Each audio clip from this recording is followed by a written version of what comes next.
Hi, Dan. I was so excited about your tribal post that I wanted to post a response as quickly as possible. I know I'm like, what, 3 months late, 1 month late, something like that. Um, but I just got around to watching it now, and I was so impressed with it, I didn't even have time to dry my hair. So, I had what I thought were some good, interesting points that I'd like to share with you. And, if it's completely invalid, please feel free to say so. I'm open to criticism. But I'd like to compare a couple of different things together, and I'm going to highlight them from the beginning first. I want to talk about the rise and fall of the Roman Empire, and I also want to talk about Japanese society and why that is important to tribalism. Uh, First of all, every great conqueror or expansion that has ever taken place in history, you'll notice that there's always a rise and fall. Um, Everything that comes up must come down and whatnot. And the things that led to the fall of, for instance, the Roman Empire was one of the major reasons. And come on, this is all stuff we learned in grade school, but people seem to forget or not pay attention. And so it leaves the rest of us smart Alex to pointedly remind others of what has come before, because those of us who don't learn from history are doomed to repeat it.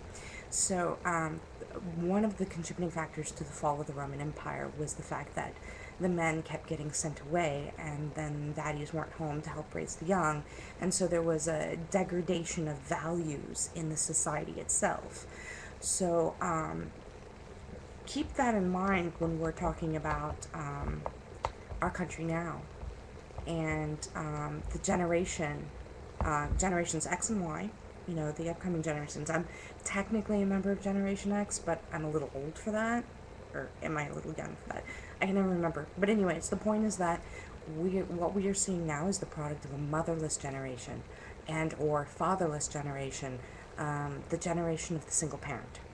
And that's not working for us. It really isn't, because nobody is taking a really close look at what that is doing psychologically to our future generations. Now, I want to talk for a second about Japan. The Japanese people, one of the reasons why I admire them so much, I took a Japanese culture course, and all right, you've got this group of people, right, and they're going to migrate to these islands, right, from China. Now, they suffer there things that they've never suffered from in China.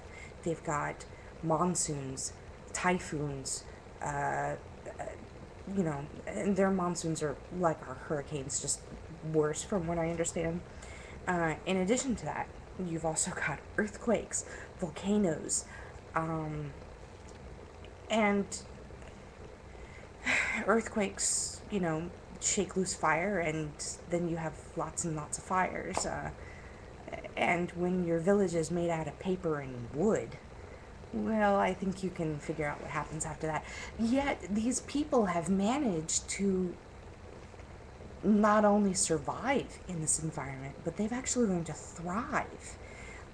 Rice culture was very important to them because that's when they started to stop being hunter gatherers and they started to gather in communities.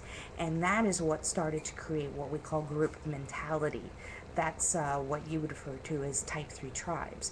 Yes, life sucks, but let's get together and make life suck less because we're in a nice little group. And, or, maybe that's more type 2, but still, they're further along this group thing than we are. And I think that maybe we should take a really good hard look at what makes them a group, and maybe we should start learning to be more like them, because that's not a bad way to live. I've lived in a real true community before. Granted, I'm really not much of a Seventh Day Adventist. I don't really subscribe to the Christian faith very well, but their group mentality is very strong and it's very ethical. And if you can kind of get away from the whole I don't want to eat meat or wear jewelry thing, it's really not bad. You know, having had the unique perspective of living in both a community-based organization, a group mentality, and being the individual, honey, I take the community any day. So, please, if you have time and you actually got to watch this, let me know what you thought. I'd be interested in hearing your views.